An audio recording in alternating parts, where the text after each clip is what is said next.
রাজনৈতিক দল পরিচালনা করা আর তাবলিগ জামাত পরিচালনা করা কিংবা সামাজিক সংগঠন পরিচালনা করা কিন্তু এক কথা নয়। রাজনৈতিক দল পরিচালনায় সেই ধরনের একটা কাঠামো থাকতে হবে, নেতৃত্ব দেওয়ার মতো দক্ষ দূরদর্শী নেতা থাকতে হবে। এখন আমাদের এই ছোট ভাইরা বৈষম্যবিরোধী আন্দোলন যারা করেছে, ধরেন দুইজন উপদেষ্টা দুইজনই তো ছাত্র অধিকার পরিষদের নেতা ছিলেন। নাহিদ আমার সাথে সংস্কৃতি সম্পাদক পদে ডাকসুতে নির্বাচন করেছে, ছাত্র অধিকার পরিষদ করেছে। আসিফ ঢাকা বিশ্ববিদ্যালয়ের সভাপতি ছিল, আরও যারা আব্দুল কাদের কিংবা আরও যারা আছে সবাই কিন্তু ছাত্র অধিকার পরিষদের বিভিন্ন পর্যায়ের নেতা ছিলেন। পাশাপাশি এই কোটা সংস্কার আন্দোলনটা যেহেতু সার্বজনীন আন্দোলন ছিল, অন্য মতাদর্শের কিছু লোকজন যুক্ত হয়েছে। আমরা সব ধরনের সহযোগিতা করেছিলাম, কারণ এইটা তো কোনো রাজনৈতিক আন্দোলন ছিল না, সরকার পতনের কোনো আন্দোলন ছিল না। এখন সরকার পতন হওয়ার পরে এখানে বিভিন্ন বেনিফিশিয়ারি গ্রুপ ঢুকে যাচ্ছে।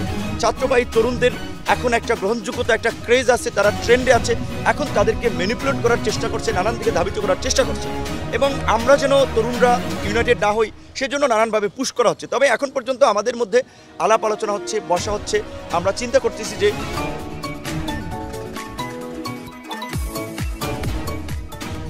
আমরা বৃহত্তরভাবে ইউনাইটেডলি যদি কিছু না করতে পারি তাহলে তরুণদের প্রতিও মানুষ আশা হারাবে। এখন আমাদের এক ভাই সাংবাদিক ভাই যেটা বলছিলেন যে গণ অধিকার পরিষদে আরও কিছু লোকজন রয়েছে। প্রথমত দেখেন, বিএনপি একটা বড় রাজনৈতিক দল।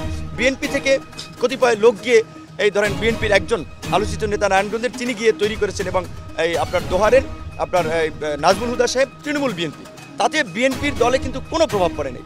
তারপরে যদি ধরেন আবার আরেকটা এই নির্বাচনে যাওয়ার জন্য একটা কিংস পার্টি তৈরি করেছিল বিএনএম, বাংলাদেশ ন্যাশনালিস্ট পার্টি। এখন গণ অধিকার পরিষদ তরুণদের দল, গণ অধিকার পরিষদ তারুণ্যের আন্দোলন সংগ্রামের মাধ্যমেই তৈরি হয়েছে। আমরা